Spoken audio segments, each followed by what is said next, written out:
नमस्कार दोस्तों, स्वागत है आप सभी का मेरे YouTube चैनल जीके ज्ञान।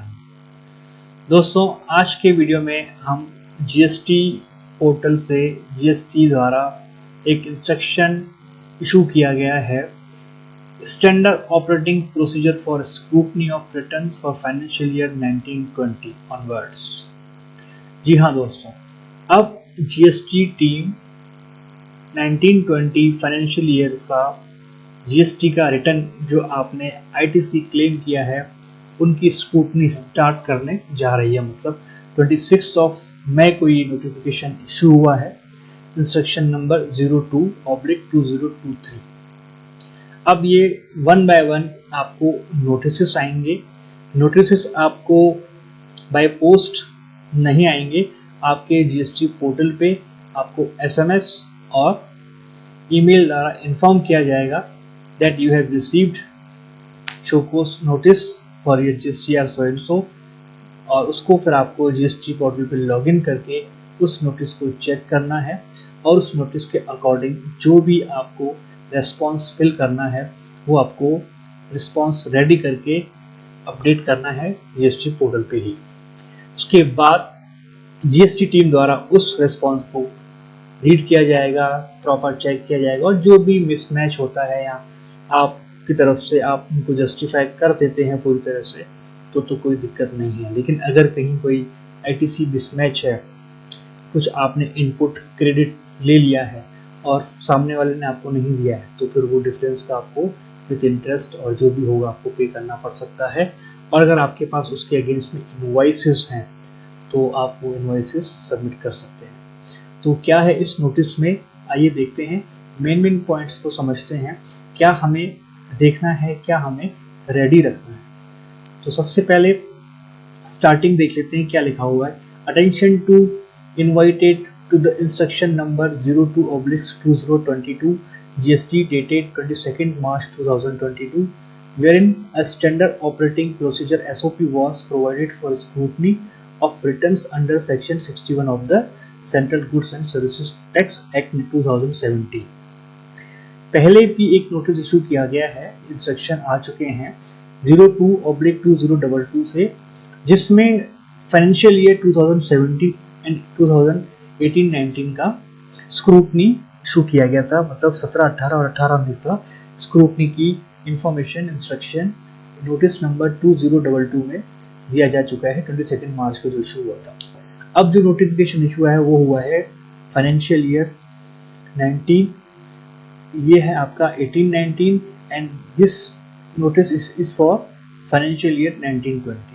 मतलब अब 19-20 के जीएसटी रिटर्न आपने जो सबमिट किए हैं, जो आपने फाइल किए हैं, उनकी स्क्रूटनी होगी। सब कुछ प्रॉपर ऑर्डर में रहता है तो आपको कोई चिंता नहीं करनी है। लेकिन कुछ मिसमैच आता है तो फिर आपको उस मिसमैच के रिप्लाई देने हैं। इनपुट अगर आपने सही क्लेम किया है तो ओके, और अगर इनपुट में कुछ जीएसटी ऑफिसर्स को प्रॉपर पाइपलाइन में, प्रॉपर ऑर्डर में आ जाता है, समझ में आता है उनको तो ठीक है, और अगर नहीं आता है तो आपको एक्सप्लेनेशन उन चीज़ों का देना है। 1.3 पॉइंट में जो आपके पास नोटिस इशू होगा वो फॉर्म जीएसटी ASMT 10 में होगा। उसका रिप्लाई आप जीएसटी ASMT 11 में देंगे। इश्यूएंस ऑर्डर जो आएंगे वो ASMT 12 में आएंगे, 12 में आएंगे। और फर्दर जो भी एक्शंस होंगे, इश्यूएंस होंगे, आपको अपने जीएसटी पोर्टल पे पता चलेगा। Selection of return for scrutiny and communication of the same to the field formation। अब इसमें फॉर्मेशन दिया गया है, selection of return for scrutiny will be done by the director. इनका नाम है, कौन एनालाइज करेंगे, रिस्क मैनेजमेंट क्या होगा, कैसे क्या क्या रिस्क पैरामीटर्स होंगे, identify bye them. DGRM will select the GST registered with the central tax. एक प्रोसेस दिया हुआ है इनका, कैसे कहाँ से कैसे फाइल मूव होगी, कैसे आगे चेक करेंगे।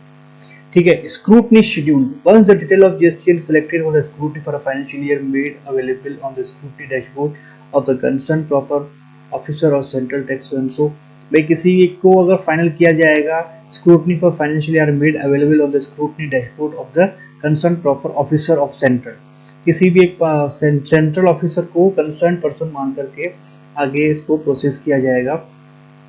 The proper officer shall conduct scrutiny of returns pertaining to minimum four GSTN per month. Scrutiny of returns of one GSTN shall mean scrutiny of all returns pertaining to a financial year for which the said GSTN has been selected for scrutiny. अब इस point में ये show हो रहा है कि the proper officer shall conduct scrutiny of returns pertaining to minimum 4 GSTN. 4 GSTN का इनको करना है एक मंथ के अंदर, और scrutiny of returns of 1 GSTN shall mean scrutiny of all returns pertaining to a financial year. किसी भी एक रिटर्न का अपने हो सकता है कि किसी एक फाइनेंशियल ईयर का ले लें या किसी क्वार्टर का लें, उस क्वार्टर के बेस पे ये आगे डिसाइड करेंगे इनको आगे कितने, मतलब उसको पूरा ये कंफर्म मानते हैं, डीम्ड माना जाता है, या इसको आगे कैसे फर्दर इसको प्रोसेस करते हैं. मतलब इनको 4 GSTN करने हैं एक मंथ के अंदर, मतलब 4 GSTN नंबर इनको स्क्रूटनी करनी है. Process of scrutiny by the proper officer. The proper officer shall scrutinize the return and related particulars furnished by the registered persons to verify the correctness of the returns. Information available with the proper officer on the system in the form of various return and statement furnished by the. ये एक normal जो procedure है, इस procedure को उन्होंने detail में deep में बताया है कि कैसे होगा, क्या होगा, प्रोसेस कैसे करेंगे, क्या क्या वर्किंग होगी, कौन किस लेवल की वर्क करेगा, ये सब अपना बताया गया है. एक जो जनरल पॉइंट्स हैं जो एक बार आपको सब अपने नज़र से निकालने हैं. मेन जो आपको मैंने बताया था दैट वाज ये कि ASMT 10 में आपके पास नोटिस आएगा, 11 में आपको उसका रिप्लाई करना है, 12 में फर्दर GST ऑफिसर की तरफ से या कोई डिमांड होगी या क्या उसकी इन्फॉर्मेशन आएगी, और उस 12 के बाद उसको कैसे कंसिडर किया जा सकता है, उसको कैसे फाइनलाइज किया जा सकता है, ये शो को नोटिस में अपने को शो करेगा. आगे बढ़ते हैं. अब इस टेबल में लिखा हुआ है कि finalization communication of GST selected for scrutiny और DGRM on ACS GST application for financial year from time to time. मतलब जैसे एक बार इन्होंने नोटिस इशू किया, उसका एक सर्टेन टाइम लिमिट मिलेगा रजिस्टर्ड पर्सन को रिप्लाई करने का. फिर रजिस्टर्ड पर्सन ने अगर रिप्लाई कर दिया तो फिर GST ऑफिसर्स को ASMT 12 में रिप्लाई करने का एक सर्टेन टाइम मिलेगा. उसके अकॉर्डिंग उनको सर्टेन टाइम में ही रिप्लाई कर देना है, तभी जाकर के सभी के नोटिस, सभी के स्क्रूटनी हो पाएंगे.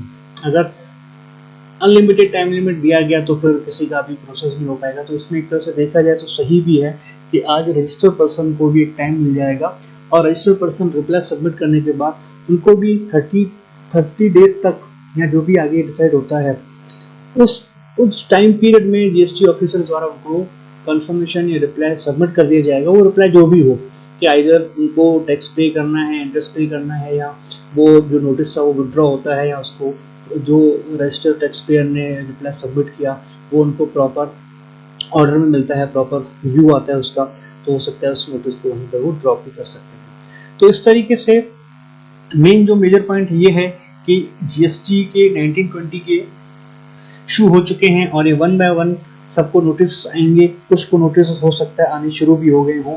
आप व्यूवर्स में से कोई अगर हैं, किसी के क्लाइंट हैं या क्या किसी को आया हो, तो आप कमेंट करके शेयर कीजिए उसमें आपको किस लेवल का इंफॉर्मेशन प्रोवाइड किया गया है, क्या है, तो उसको देखते हुए हम आगे वीडियो में उसको भी एक्सप्लेन करेंगे. कुछ क्वेरी है तो आप कमेंट बॉक्स में कमेंट करके पूछ सकते हैं. इस नोटिस के अलावा डेफिनेटली और भी डिटेल में नोटिस आएंगे, इंस्ट्रक्शंस प्रोवाइड होंगे. इसमें ITC को किस लेवल पे कैसे देखा जाएगा, कैसे मैच किया जाएगा, 2A में कैसे उसको लिया जाएगा, 2B का स्टैंड क्या है. 2B तो ऑलरेडी मतलब 2B बाद में आया था, पहले 2A ही था.